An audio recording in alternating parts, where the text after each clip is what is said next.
I'll call the meeting to order. Thank you for joining us tonight. Sheila, would you take attendance? Olson? Here. D. Peterson? J. Peterson? Here. Swaysinger? Here. Boss Ward? Here. Thank you, Sheila. And please join me in standing for the Pledge of Allegiance. I pledge allegiance to the flag of the United States of America and to the republic for which it stands, one nation, under God, indivisible, with liberty and justice for all.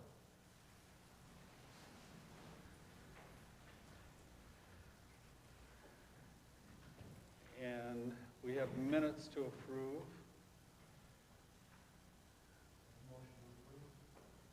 Oh, and do we have one set or two? Just February 8th. Yep, one set. Thank you. Motion by Jim. By Carol. All those in favor say aye. Aye. Aye.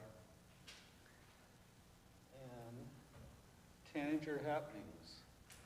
We have Mr. Holman and Mr. Delvaux. Have you guys flipped a coin to see who goes first? Well, I can talk a little bit about the fall, and then I'll let Andy talk a little bit about the winter, and then together maybe we can talk about what we typically see in the spring, and then answer any questions. So obviously this fall coming back, our numbers in the weight room were pretty low.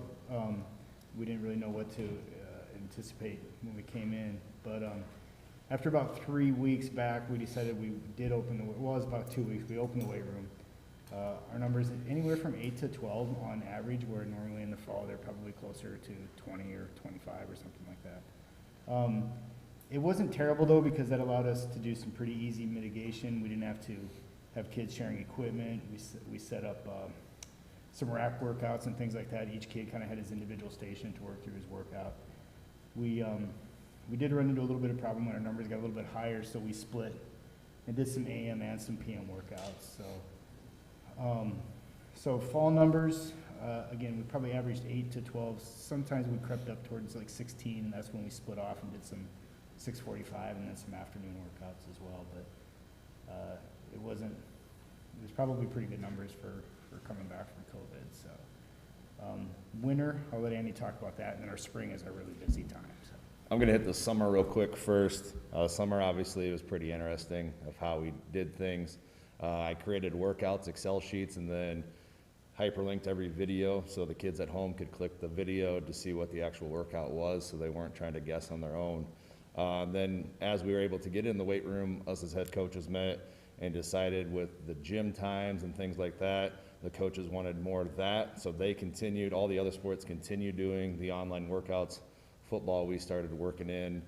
We did 4 groups for 45 minutes in the mornings. And then we were able to get the kids through that way until things got a little bit better of where we could do things more outside as groups and things along those. As far as the winter goes, we're anywhere between 20 and 30. Kind of depends on what kids come up. If volleyball comes up, we got consistent, and volleyball's every other day. And then as the sports end, we end up getting more kids up there, so we're able to kind of space them out, and the kids pretty much know what their groups are, where they need to be, what the workouts are doing, things along those lines, so it keeps pretty good flow.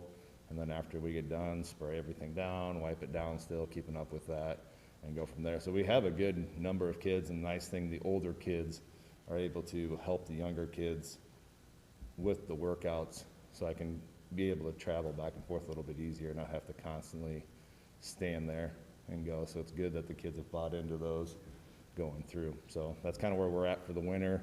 We're kind of really starting to get into this spring phase now where the numbers will kind of fluctuate again. I know we'll have baseball up there 2 times a week. Track comes after practice. And then we'll have all those other kids that aren't doing anything, which I think we counted today will probably be about 20 to 30 on the given day. So I should mention some of our other mitigations too. Obviously, we have a spray. We're spraying everything down. We wipe everything down. If we can maintain like this fall, the nice thing about having the lower numbers is we're able to keep kids well beyond 6 feet away from each other. So give them their, you know, their kettlebells, their medicine balls. They had a rack for pull-ups, a bench, their dumbbells, they could have everything right there. Then once they finished their entire workout, then we would clean that whole, you know, all the apparatus, put it all back. Now that our numbers are getting a little bit, you know, higher, we're having them stay masked as much as we possibly can because there's just no way with 30 kids in there to do any kind of 6 foot, you know, distancing. So that's some of the mitigations that we're doing. It's the spring that it's really going to probably get hectic up there. We may even talk about splitting and doing, since we split the spring, we might split and also do some AM workouts for the kids that are, some kids will probably even desire an AM workout. Once spring break is over, then we'll probably get the wrestlers back up in there and stuff like that too if they're not out for track. So if it is, you know, if we're looking at today was probably 17 and then probably 21 and those other 3 left. So Yeah. there's 21 kids in there today, non-athletes there. I mean, kids unassociated with track or baseball or anything. Just so we'll get a wave of those kids through, but we'll also get the baseball team in there. We'll get track. Usually comes in after we're gone, so we'll clean everything. Track will come in, do their thing, and then they'll clean everything. So spring is a really busy time. In the past, we've had to split it and do an AM schedule. I kind of like the AM, but. Yeah. But we'll see, we'll kind of see how it goes. But it's looking like it's going to be as busy this spring as it's ever been, as, you know, compared to the fall, so. Thanks for keeping everybody safe. Yeah. You can.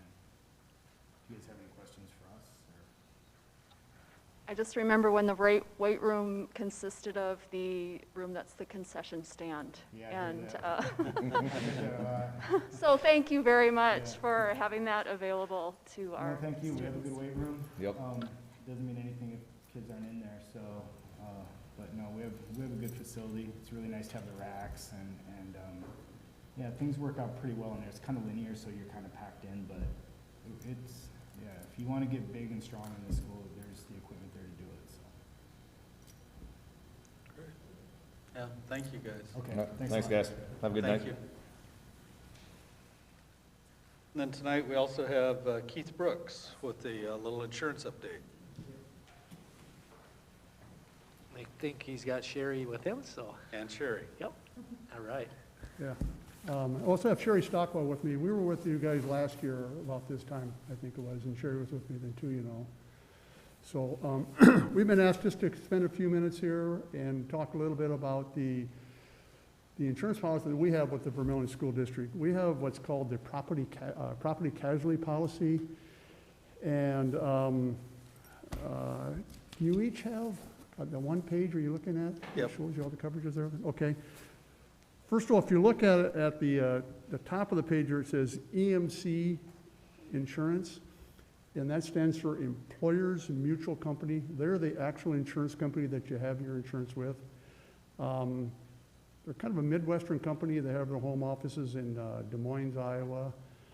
That's where their executives and all the decision makers are at. And they're a large company, very strong financially, which you want to have. If you ever have that big claim, you want somebody who's got some expertise in it and then can take care and pay for the claim for you. So they're a very good company. They have regional offices around the nation.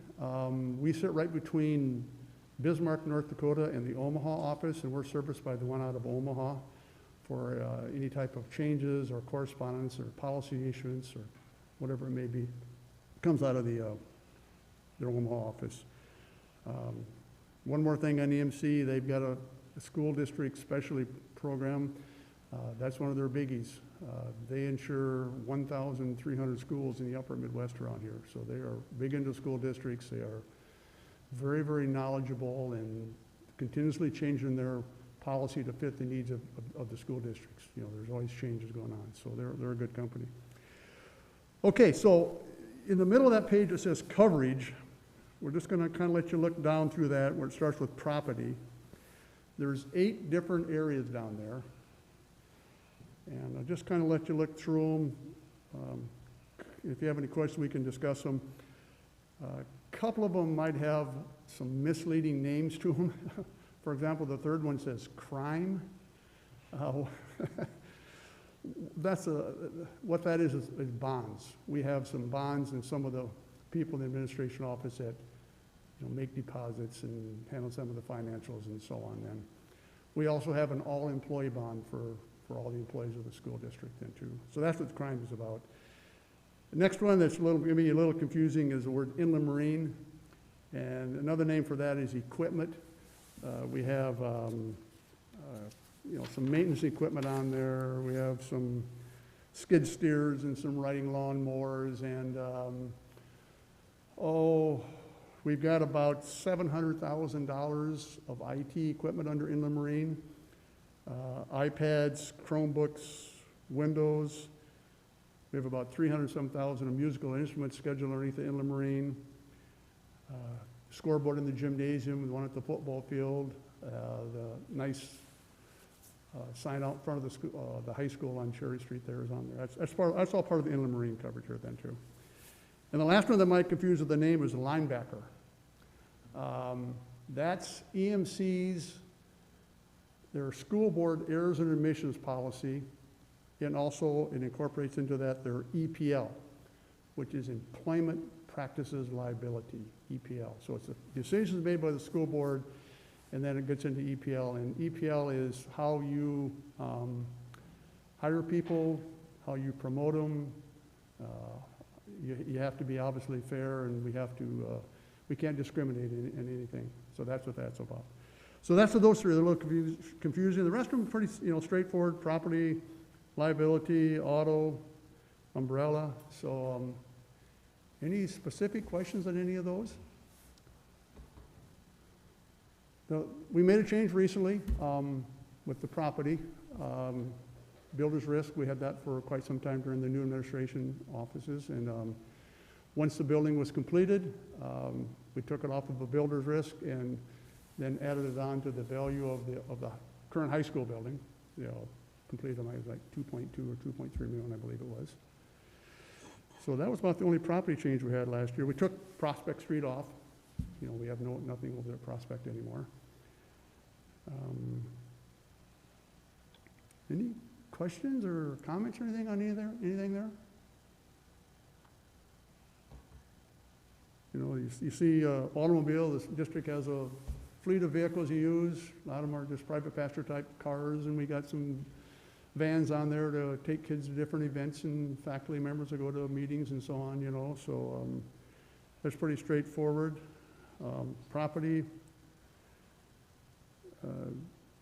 right now, I just throw some numbers at you. For all the property that we insure across town with the 4 different locations, between the building coverages and the personal property or the business personal property inside the buildings, we're right at $74 to $75 million of value right now then. And then the inland marine stuff that I talked about, the different ones, those are in addition to the property coverages here then. So, liability, day-to-day operations, busy campuses, people there all the time.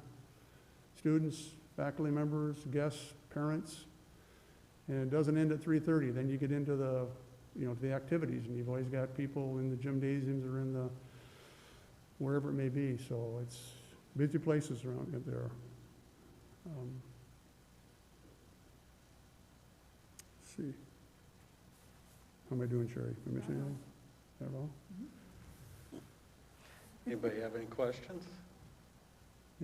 Anything you want us to talk a little bit about on or anything? Or? Just a question, is there a lot of volatility in the market? I mean, where are we year to year? I don't know, finance committee, I'm not on that anymore. I used to be when you talked to us. Is there any volatility, you said? Do we see large increases or fairly consistent year to year? Increases? Yeah. In premiums and so on? Yes, sir. Yeah, you're probably, there's going to be some minor increases, usually from year to year. EMC's been in the business long enough that they're really good at what they do, but yes, there will be some increases, but what they also do is you have a replacement cost on the property now. You have a replacement cost on your property. So they will increase your property values a little bit each year. You know, if they even go up, you know, 1, 2, or 3%, well, when you take 3% of $75 million, that's, you know, that's quite a few dollars that goes up in 1 year then, you know. But the rate on that is like 7 cents a hundred, which is an unbelievable rate, you know. But, you know, your school buildings are safe. They're all one story, they're all brick, you know, they're in good shape, you know. I mean, they're in good condition right now, so. And so are you both the people that, when the district has a claim, the district works with you as representative of the company? Is that right? Mhm. Keith, I really just want to tell you thank you for all your years of service. You're very thorough. You know the district very well. So thank you for all your years of service, and welcome aboard, Sherry. Okay, yeah, Waiting for the days I don't have to see you all dressed up. all right. But thank you. You know this Yeah, district is really there well. anything- Is there anything else we wanted to touch on at all? Thank you.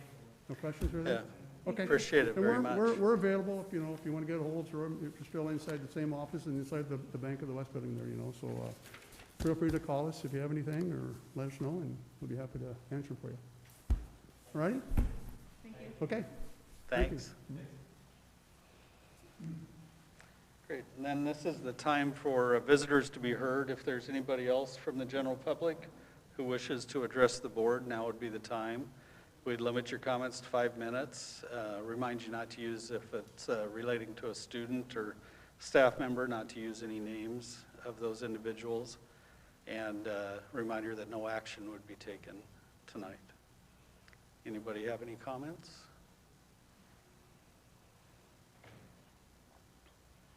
All right, thank you. Seeing none, then we'll move into approval of the agenda. Mr. Alvey, is there any changes? None. All right, so I'll take a motion to approve. Motion to approve? Rachel? And Carol. All those in favor say aye. Aye. Aye. Motion passes. And then this would be a time to indicate any conflict of interest per SDCL 3-23. I have reviewed the agenda and I see none. This is Rachel. I have none as well. Jim, I have none. Carol, I have none. All right, thank you. Moves us to unfinished business, facility studies, and update. Yes, there's really no additional information on our facilities work at the high school. The admin building is fully occupied, and the pieces of work that still remain to be completed will be that we have our drainage pipes that will be cut off this spring once the ground thaws, and we will reseed the front, and both of those are under contract with the contractors. So there's some retainage there that they'll come back and take care of those things this spring, weather permitting. But all the rest of the contractors filed for their final payments, and we're working through those.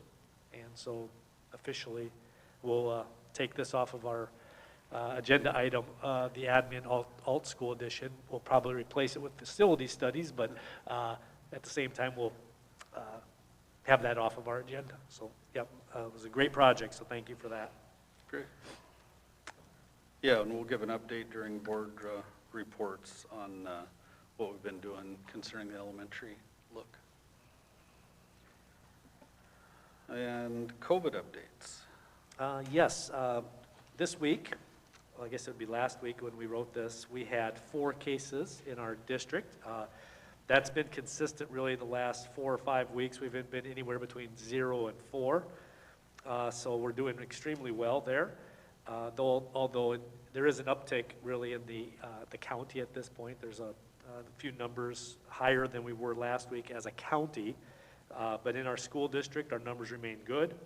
Our school is on the vaccination plan in partnership with Sanford Vermillion, and we have informed our staff of the dates that we'll be using or having the vaccine available. In fact, we might be able to move that even sooner if the right things fall into place. At this point, we've registered our staff, and those that are taking advantage of it have indicated that they're going to take that, vaccination. They'll be, invited into the Sanford portal, and they'll schedule those on the given times and dates that when we get final approval for that. At this time in our district, we continue to, all the mitigations that we've continued to have over the last several months. Thank you for allowing some flexibility with our principals. They have used that flexibility to reintroduce group reading projects and individual groups, which we had removed in the fall of the year. They've also reinstituted allowing kids from different grade levels to have recess together, which the kids have enjoyed in having that. It's also allowed some more time for our elementary staff to have collaboration time, because when we removed that and had the students come right to the classrooms, teachers were losing valuable instruction planning time. So we want to thank them for the efforts that they put in there, but now we're gradually getting some of those things back. We are continuing to look down the road now at our spring concerts, our spring golf, tennis, and track seasons, and all the other activities that come into place. And right now we have the same mitigations that we used in the fall in place for those. But as data dictates, we'll either change those seating selections or any of the mitigations based on the data at the time. The only thing at this point that we're really looking to do any changing is next week is the Music and Education Week, and we normally bring kids to the high school for that. During COVID, we've removed all of our field trips from the elementaries and middle school.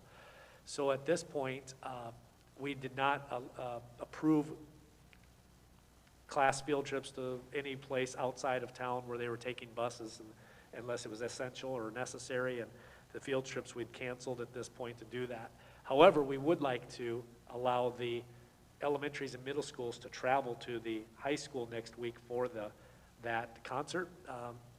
Mrs. Fisher and the rest of our departments have assured us they'll continue to use the same mitigations that they have, and they'll bring some of Austin's students up to the high school to perform their appropriate music pieces, take those kids out, bring jolly kids up, let those kids go home, and then they'll do the same with the middle school, and eventually they'll end the day with the high school. So if the board is okay with allowing us to institute that, those kids would travel across town in buses.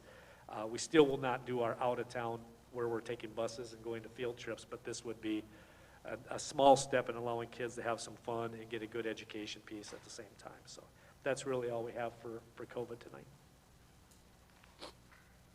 Great, thank you. It's been so successful because of everybody, our staff, students, parents, the public, and we're all feeling really good. The weather's getting nice. We have a lot of shots in arms, and I just would implore that we don't become too at ease, and we see this thing through another 9 weeks to get everybody to a safe summer.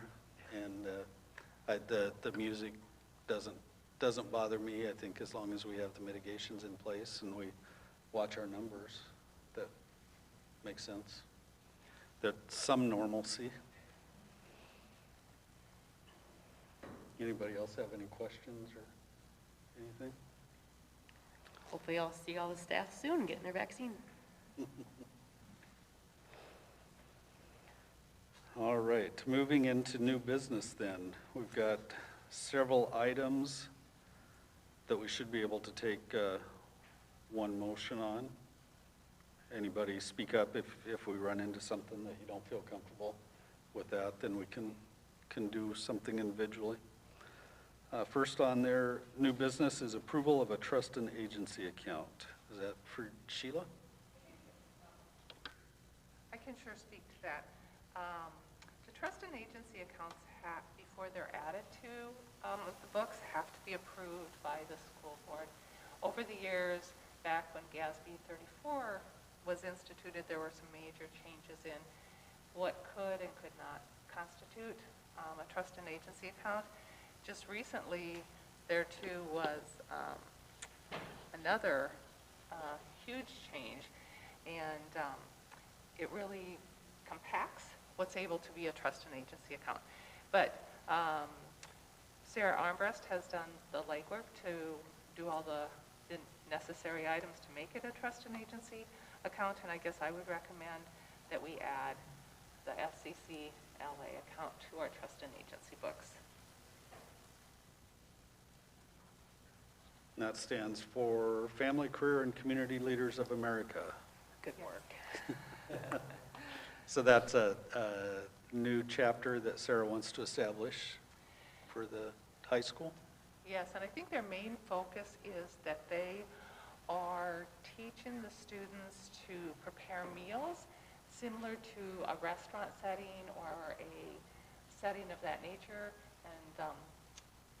and actually performing those. So they've already done 2 meals, 2 Great. breakfasts, and they're good. So I think that is the main focus at this point in time for the program.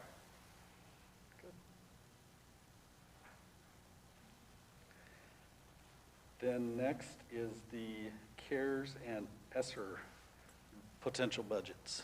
Yes, actually tonight this is really just information. Finance and negotiators and some other board members have seen some of the plans here, but just a brief overview.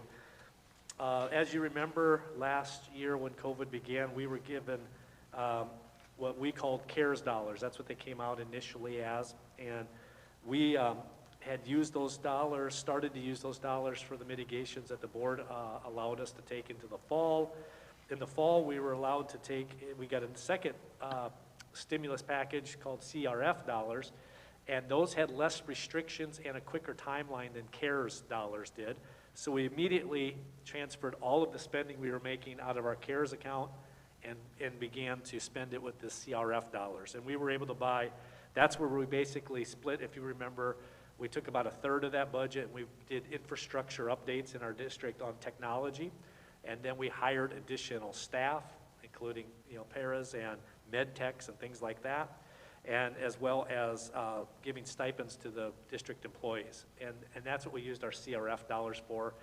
And then now we come back and we have CARES dollars that were not spent from last summer, that we're going to use this summer. And this budget outlines some of the things that we're planning to use them for. And basically, this is that GAP program that we talked about since last December. We've hired staff this spring in our district to come in and help alleviate some of the gaps that have occurred due to kids being homeschooled or remote learning. And then coming back to the regular classroom, we found that some of those students had some educational gaps that we wanted to address. Then we were able to buy more time with some staff to do that. We also are planning a robust summer school experience for kids, and that way students that we assess and find that might be in need of gap interventions, we will have staff hired to take care of some of those needs come this summer. Now, again, our summer school experience is not meant to be a consequence or a punishment. It's meant to see that if my son or daughter hasn't made the gains necessary to go to the next grade level and be proficient, then we want to offer some interventions to that time. So it might be, a half hour a day for 2 weeks. It might be 2 hours a day for a month, depending on the needs of the student. And so our principals, teachers, and parents will work out those details and those schedules, but the outline shows you what those dollars might take. We've also included things for our budgets, for our supplies, for our technology services. We've talked about our alt school, increasing the staff at our alternative school to make sure kids have better opportunities for credit recovery. We show a little bit of dollars for some guidance help there. We talk a little bit about making sure we have dollars for bringing other professionals in that are necessary to help make sure our summer school experience is good. And at the very end of that page with the Esser one or CARES dollars, you'll see that we've even included dollars there for another portable unit. Last year, Mrs. Johnson used a tent for several months in the fall. we would like to make a more permanent addition, whether it's a mobile classroom or something, and if we can get that accounted for, we'd like to do that. We have lunchroom tables, cameras, and enhanced cleaning product and machines there, as well as part of that Esser 1 or CARES expenditures. So any questions on that at this point? Okay. The second part of that is what we call Esser 2, which is more stimulus dollars that the federal government is putting our direction. And this is going to take place tentatively over the next 2 years, the next 2 school terms beginning this fall into the next two school terms. And in those dollars, we would be advocating for, again, additional staff. The bulk of our dollars that we are getting from the federal government, we're asking to be put towards staff. Now, we fully understand that these will be temporary positions. And although we'd never like to add temporary positions because at some point they have to be removed, we do feel that the benefit that these positions can bring, even if only temporary, outweigh the risk. And an example would be is trying to find more Title I staff at our elementary and middle schools. Title I staff are specifically trained to typically help in math and or reading language arts to help students that are maybe not achieving to grade level. And once again, you accompany this with what we've already put in place this spring, this coming summer, and 2 school years of Title I services. We feel like we can make a very, very good argument that we'll be able to catch kids up and make significant gains in their abilities if given that time. We talked again in this budget to add more help for the alternative school instruction at the end of the year so that our people can have more access, or actually I say our students can have more access to more teachers there during the summer. We also talked about bringing on a behavior therapist or behavior integrationist. That's something our district has put into its priority plan for the last couple years, and now we feel like it's time we're able to pull the plug and get that position to help us with the behaviors and growing concerns there in our district. We are proposing an additional guidance staff underneath this proposal. We're also talking nurse supplies, district maintenance supplies. Down at the very bottom of page 2, it talks about textbooks and curriculum. Those textbooks and curriculum that are currently in capital outlay could be spent underneath our Esser 2 dollars here, thus freeing up capital dollars for projects or improvements throughout the district. And then at the end there, we talked about doing the same with the computers. And then at the end of that, it shows a dollar amount there for Mr. Elvey's capital projects. Capital projects that Mr. Elvey's considering will be things such as phone upgrades, enhanced wiring and Wi-Fi in all of our buildings, potentially even building upgrades that have an influence on kids' learning. So none of those things are spelled out currently in this budget because we just had been putting this together over the last couple of weeks. But that is just sort of an an outtake of what we're going to be proposing. What I would like for the board to do, though, is if you've got any reservations on those, to make sure that we know about them immediately so that we can sort of go a different direction. If the finance, building, or negotiations crews feel like we should go in a different direction. What I can say is we would like to get hiring on the behaviorist, the Title I staff, the guidance counselor positions ASAP so that we can hire and attain the best people at this time and not wait till later in the spring or thus the summer to hire those positions. So that's just a quick overview of our CARES and Esser budget that finance and others have seen. So, any questions on that?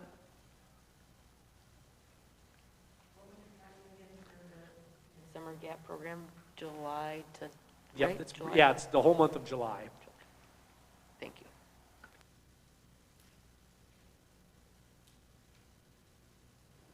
And we're confident in the amounts of these grants? I mean, this, Yes, yes, great, yes. At this point, that's the allocations that we've been allowed from the feds to the state to the school districts. Good question. So because these are discussion documents, but yet we would like to move forward on some of those positions. When we get to that point of item B, do you want an action item tonight? You know, if the board knows that they have no reservations about hiring, you know, the additional staff that we're asking for in those buildings, if that action point would be that, yes, we may move forward with those, the therapists, the counselor, the Title I staff, that would be great. We would start that immediately. But quite honestly, you know, Jim, I don't know, if it needs to be part of the motion, if it's a consensus from the board at this point, that we can go forward with that, we feel it needs to be outlined. I think you could authorize, I think the board could authorize administration to begin the search for prospective employees, but as you select them, they will still be required to be acted upon by the board for hiring. And so you could just give general authorization to seek employment candidates for those positions and then approve them as the board.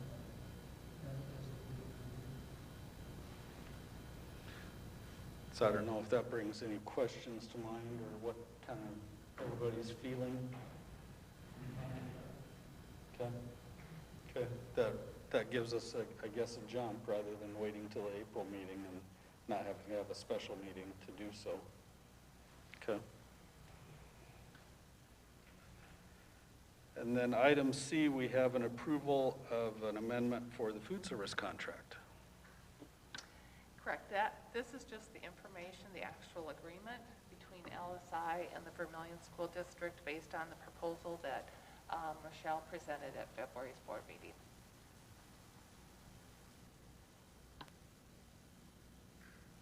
Any questions about that? Okay. And so that's a second renewal of a 4-year contract, right? 4 times, okay, so out of a 5. Okay, thank you. And item D is approval of a Algebra 1 waiver. Yes, this is every few years, and up to 5 years, this can be approved, but this is just basically the application to have our 8th graders take an Algebra 1 course, so kind of an annual review. All right. Any questions about that? Okay.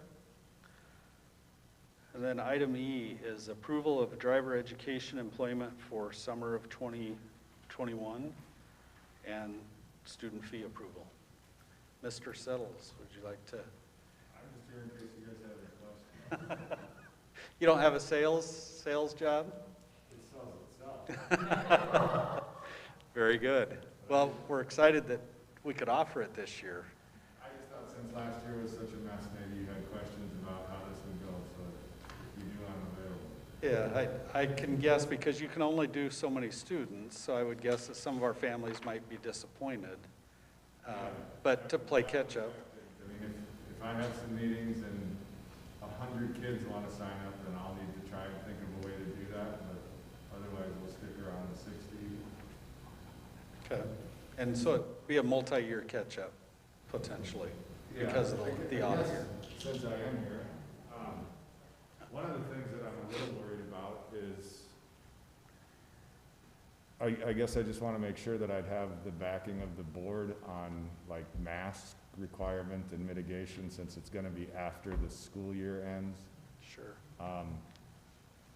And I usually do the class with 30 kids at a time, so it's going to be a little bit crowded, so I would want to definitely be having masks as a requirement and not having to constantly battle with it. And I guess, and then in the car, the same thing. I was planning on requiring masks in the car the whole time, and just wanted to make sure I had your guys' approval and your backing on that.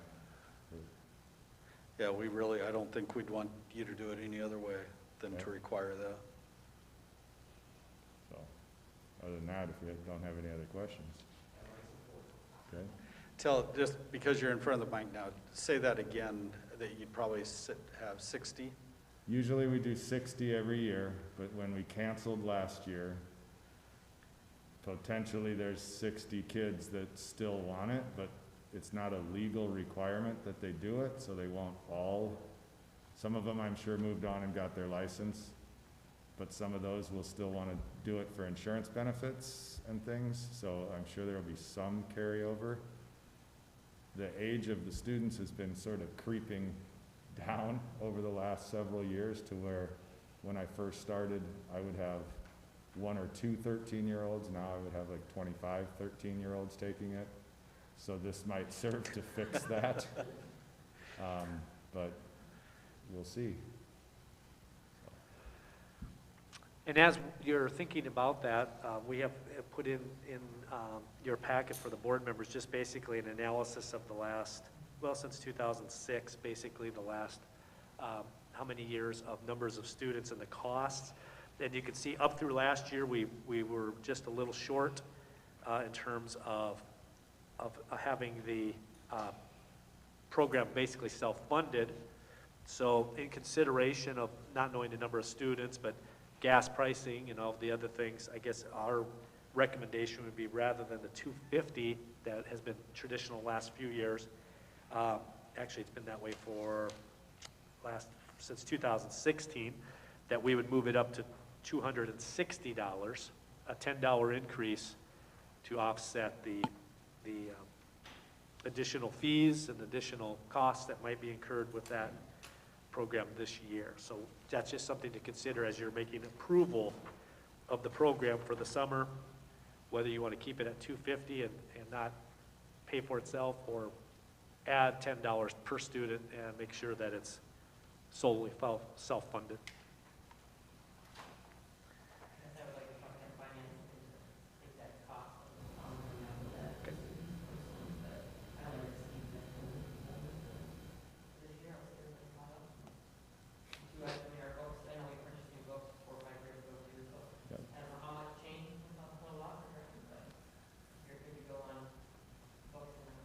No, we're good there, and then I was hoping to still be able to use that same car that we had, the brake's still in it, I think, isn't it? Yes. So Yep. that works out really well, so. Might check the air conditioning in that vehicle. Right. Be better than the van that dripped all over my foot all day long. Yeah. It was just 9 hours a day, so it was fine.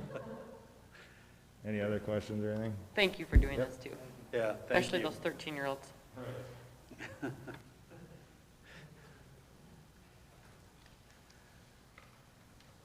What is general feeling? Do you want to approve that tonight at $250, or do you want us to take it back through finance?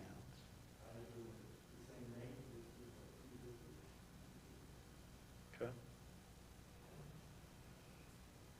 Okay.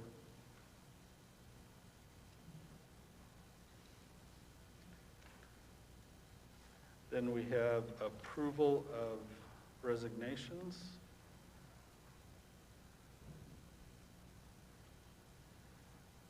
Sorry, I need to catch up. Yeah, it's Laura Sundberg from, Thank you. For kindergarten? yep, Okay. Laura Sundberg, so we wish her well. yep. Her family will be moving out of state here this summer, so. Okay. And that's the only one?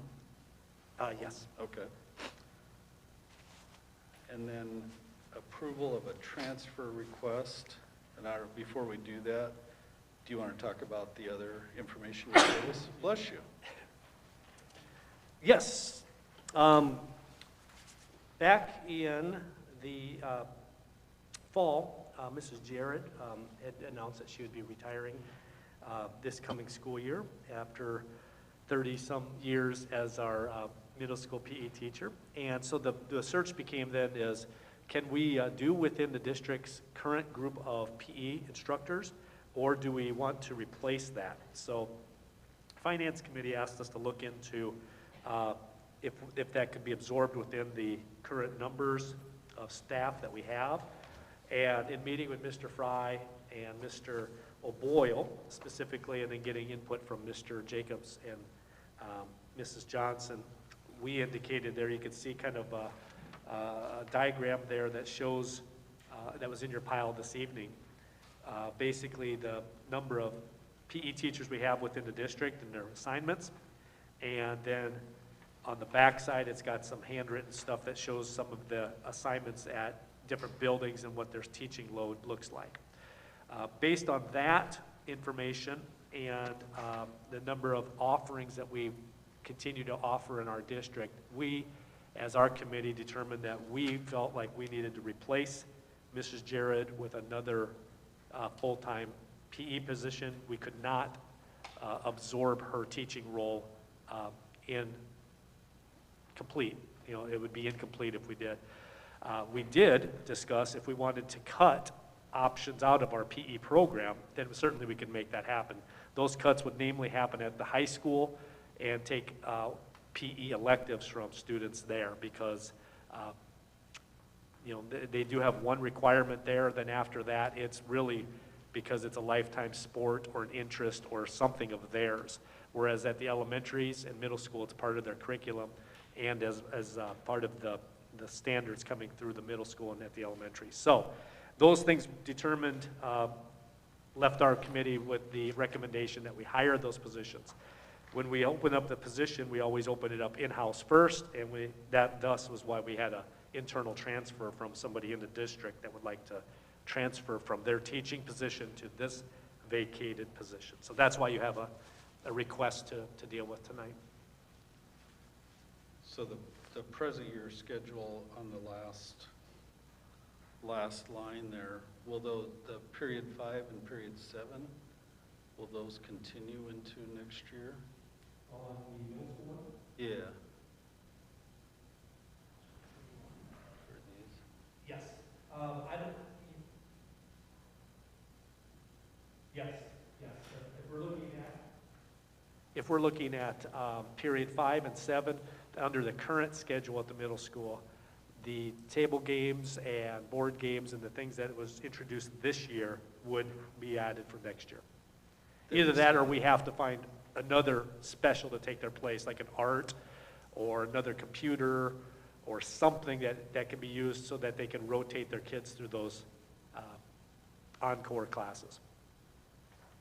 Okay, so that encore wasn't just because of COVID? No, oh, no, Okay. no. That really came as a result of losing our art program. And then a year ago, we had a part-time art, if you recall, partnered with USD, and then we filled it in with a community member at the middle school only. That person took a position with another school district, so therefore we lost our art program, the limited one we had at the middle school, and that's why we had to add encore space there. And that's probably not an option. I know we'll probably hear that for our community. For art? Yeah, nobody else is interested in. Yeah, at this point, we would love to have it back because our elementary programs have asked for it and craved it because it's really successful at the high school. But at this point, it's not in the classes that we're selecting for next year at this point. Okay, thank you. Sorry, I didn't mean to dominate that. Anybody else have a question? All right, so with that explanation, then item G is approval of a transfer request, and that would be for Carrie Jensen to move from World Cultures to that PE position. And then approval of certified and classified employment.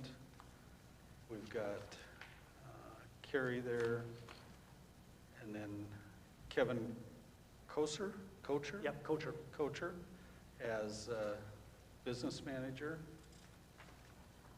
and Hope Nedler as middle school and Jolly instrumental music. Krishna Mastil, EL position. And then one that we added this evening, and I lost track of it already. That's all right. Yep. Trina Meredith as High school English. high school English. Thank you very much.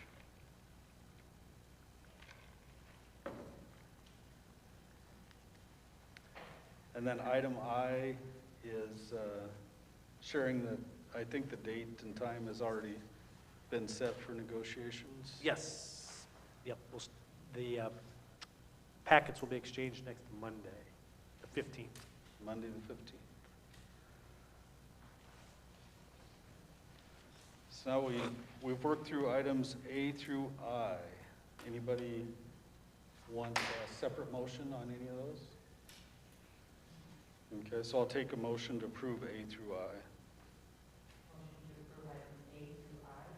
By Rachel? By Jim. All those in favor say aye. Aye. Aye. None opposed. Motion passes. We'll move into reports. Mr. Alvey, you're first. All right, just a couple things here for you that you saw. First of all, we just want to thank our candidates for some of our positions that we've been looking at. We still have some openings left that we're working on this week and next week. But over the last 2 weeks, we've been getting a lot of interviews done with great candidates. Wanted to thank them for their interest, but also thanking all the interview teams from the district that helped to choose those folks, whether it's the administrators and teachers or board members or office staff. All of the people that have been part of that process have helped make sure it was a high-level, engaging process, and people were really impressed with the interview process that they were put through. Even some of the candidates that were not selected talked about the process, which is, it's humbling to have that mentioned. Parent-teacher conferences this spring, not quite as heavily attended as normal in the fall. Typically in the fall we have great attendance, but both elementary schools were down slightly, but still had an 80 percentile there, 88 and 84 percentile. Middle school dropped off and the high school dropped off, which is a little more natural during that time. But we also, I guess the key is the offering of multiple platforms for this. We had Zoom meetings, we had phone calls, or just email contacts back and forth. And we also had in-person, face-to-face for the people that wanted and needed that. So that was, even if we didn't get the full attendance that we hoped for, the fact that we had that was a success. Our Teacher of the Year and Classified Employee of the Year has been chosen. We'll be noting and sending the information out shortly. But once again, great nominations, great candidates, parents and teachers and school board members and administrators, were putting down people for different things that they saw them do in their particular role. And once again, it's really pretty heartwarming when you hear and see people take the time to write down a nomination for a colleague from something that they've done. That just shows that we've got great people doing great things, and it's recognized. So we'll be working on the end of the year celebration to award all of those, and that data will be coming out shortly. Just a reminder, of course, this week we have a shortened week with spring break, so we get out early on Wednesday, and then there's no school, of course, Thursday and Friday, and fourth quarter begins next week, which, looking back on the beginning of the year, to get to this point has been quite outstanding, and a lot of people have done a lot of things to make that happen, so thank you for that. And finally, just the last thing on our list, there's talked a little bit, we never like to get the cart before the horse, but our boys have done an exceptional job this year, like all of our participants and things, but they've got a real chance on Tuesday night, tomorrow night, to play in the SODAC 16, and if that game is a success, then we would be playing in a state tournament berth for the first time in 30 years. So I think Mr. Huska's class was the last group to go to that state tournament run. So obviously we're pretty excited about that. But at this point, the plan, people have asked about, are we getting out of school, are we staying in school? At this point, the plan is to be in school. At the schools this size, typically they don't take off the state tournament. In case people asked, why isn't that the case? Every school district can do that. The board sets the calendar and can make that decision. But typically, in these types of events, even though everybody wants to see the team do well and wants to see success, only a few hundred people will go to that game. And we'll have 1,000 people that will be out of school that day because of that day. So this is a great time to have that discussion, but I've been sharing the information with staff, and they've been making accommodations through their principals to make sure if they want to go to the event that they can try to be subbed to go. And if they can, then obviously that's granted. If we find that we don't have enough subs, just like we would on any event, the potential to say no would be there. So at this point, that's the information we've been giving folks when they've called or any staff members that have asked. So we hope that we are dealing with that problem next week because like I said, our boys have got a real good shot of making some history for us at this point, and we want to be there to do that. But I just think that at this point, getting out of school would be probably not in the interest of all of the students in our district. The ones that want to go will be able to have the opportunity to go. So that's all I got. Thank you. I appreciate you and the admin team working with everybody you've been creative and find ways to make that happen. I think a lot of the team has connections that run deep in all the buildings, so being creative and playing as a team in the classroom is appreciated as well. Sheila, any business manager report? Okay.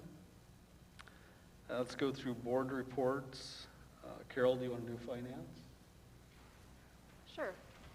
The Finance Committee met on the 23rd, and we discussed the state aid formula and the possibility of the budget assuming a 2.4 increase, and that is yet to be determined.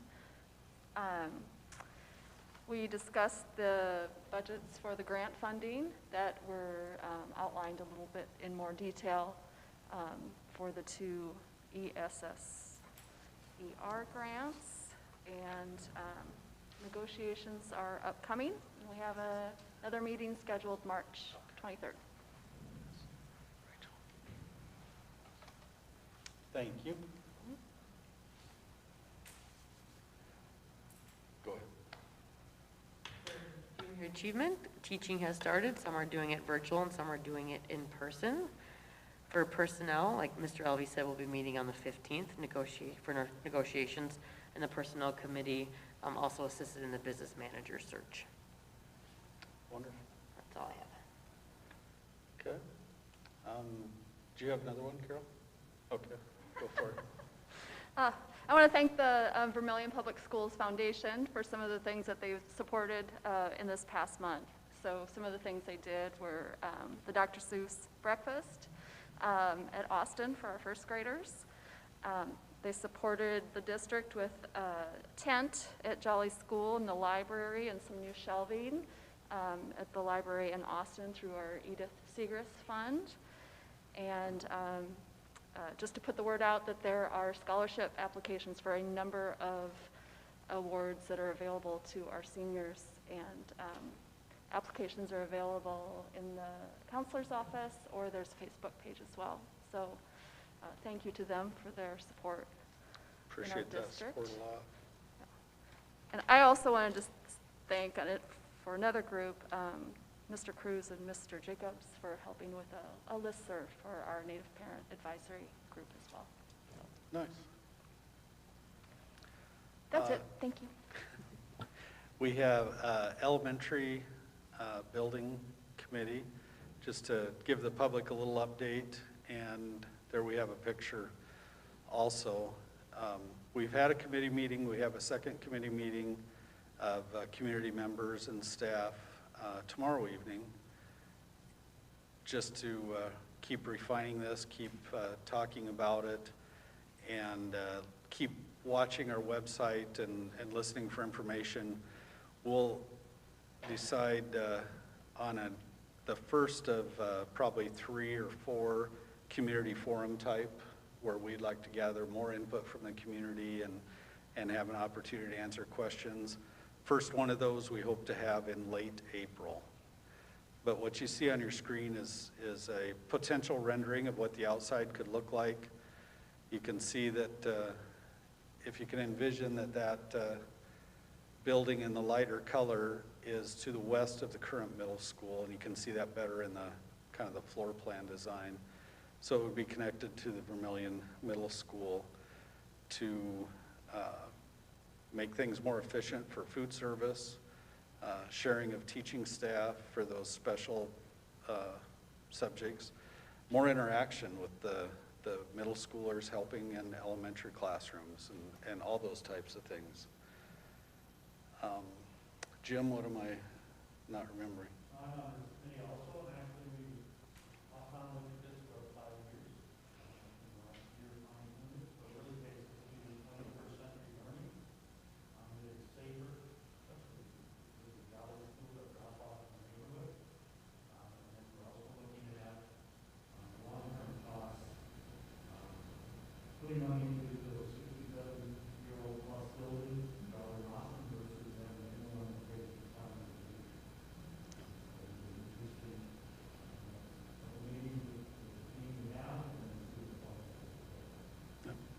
What we'd be looking for is public approval at a bond election this fall, hopefully.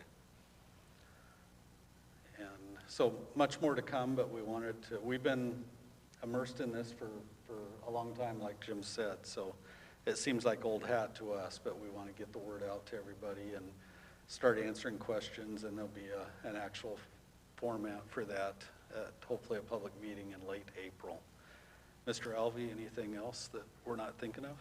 No, just want to thank the committee members so far. We've got some patrons from the community, some administrators and teachers from different locations throughout the district, and just trying to get as much feedback as we can, as people from different agencies have a different view of this. Whether you're an educator, whether you're a parent, whether you're a business owner in our community, everybody's got a different look at this, and so we appreciate the diverse thoughts. So that's all. And just to point out, because this as a community member, and we want to be good neighbors to those on Dartmouth Street, the potential frontage of the new elementary would face Dartmouth, and so I know Mr. Alvey has talked to the city, and what is potential through there is we can widen Dartmouth, and we would have an actual pull-in drop-off area to increase the safety for the children and the drivers, and be a good neighbor to those that are already existing on Dartmouth Street. Kind of similar, Tim, to like the safety of the middle school, where it's got a Yes. complete, so both sides of the building would be safe for the kids Yep. to get to school. Yeah, a really nice feature. I'm glad you said that, Rachel, because you can see in the very top picture where the tennis courts are today, you can see that loop around bus entry, where that's one way today. We would have a nice bus entry and drop off there and back of both buildings. Again, keeping everybody out of harm's way.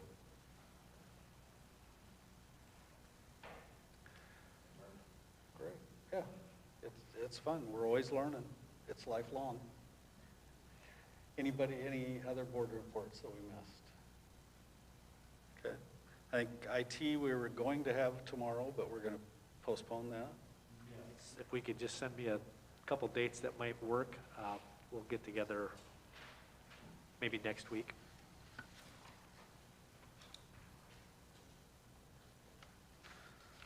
Very good.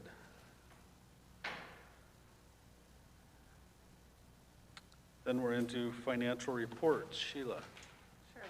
Beginning on page 25 is the business manager report, and the only thing that I have to note is under state sources, under general fund, that does include our yearly state apportionment payment of just roughly 100,000, 105,000-ish.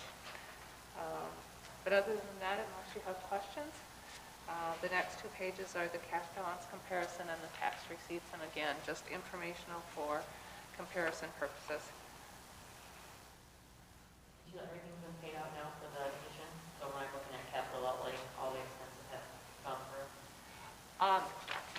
Yes, there is going to be some very minor grass seed planting, the pipes, the things that Mr. Albee mentioned, but those are nominal. I think they're roughly 3,500 to 4,000 total. So. And then the claims to begin on page 29. I would mention under capital outlay, the Bates Forsyth claimed for $18,017.50. We did get an adjustment from Pitts shortly after we printed the report, and that will be adjusted down to $15,687.90. So they did make an adjustment to that claim, so we will make that in-house as well. It's always good news.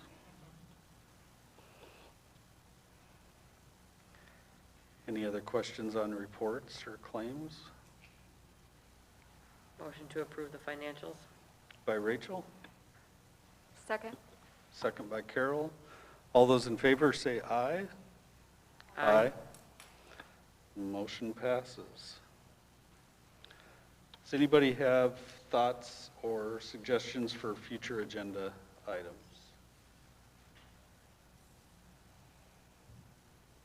Nothing. Next meeting will be April 12th here in the City Hall chambers. We are in need of an executive session briefly per SDCL 1-25-2, is that section 4? And SDCL 1-25-2, section 1. I will declare us in executive session at 8:08. We need a motion. See, I was on a roll, and is that a motion, Jim and Carol? All right.